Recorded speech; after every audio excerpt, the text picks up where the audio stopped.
Bismillahirrahmanirrahim. Perkenalkan, nama saya Anidah Sofiah dengan NIM 21220011, mata kuliah Filsafat Ilmu Pendidikan dengan dosen pengampu Dr. Badrudin MPD. Sejarah singkat perkembangan filsafat. Yang pertama yaitu zaman pada Yunani kuno, sejak sebelum 6 Masehi sampai pada tahun 6 Masehi. Dia itu tokohnya adalah Sokrates dan Plato. Yang kedua pada abad pertengahan. Pada abad ini di tahun 6 Masehi sampai 16 Masehi dengan tokoh Aristoteles, dan tokoh Islam yaitu ada Al-Farabi, Al-Kindi, Al-Ghazali, dan lain sebagainya.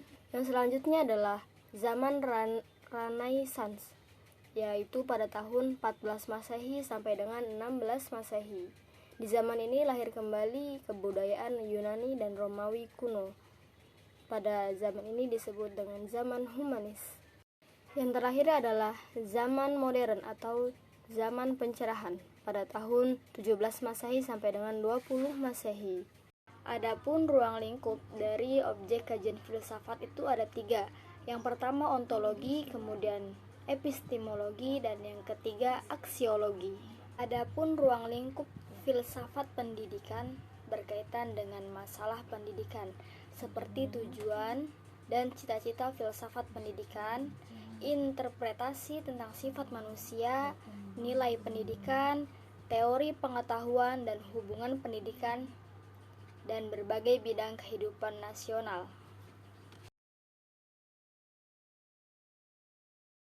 Nafiotisme adalah aliran pembawaan yang dibawa sejak manusia dilahirkan dan menentukan perkembangan pada waktu berikutnya. Yang kedua ini adalah empirisme. Empirisme ini sangat bertentangan dengan aliran nativisme, karena empirisme yaitu perkembangan manusia tergantung terhadap faktor lingkungannya. Yang selanjutnya adalah aliran konvergensi. Pada aliran ini adalah gabungan dari aliran empirisme dan nativisme, yaitu perkembangan manusia yang berawal sejak lahir dan faktor lingkungan. Filsafat pendidikan itu ada 3. Yang pertama aliran idealisme, yang kedua eksistensialisme, dan yang ketiga perennialisme. Filsafat idealisme yaitu memandang bahwa realitas akhir adalah roh, bukan materi ataupun fisik. Seperti contohnya nilai tidak berubah, seperti baik atau buruk, salah atau benar. Yang kedua ada aliran filsafat eksistensialisme, yaitu memfokuskan pada pengalaman-pengalaman individu manusia. Yang selanjutnya adalah aliran filsafat perennialisme. Pada aliran ini lahirlah suatu reaksi terhadap pendidikan progresif. Mereka menentang pandangan progresivisme yang menekankan pada perubahan dan suatu yang baru.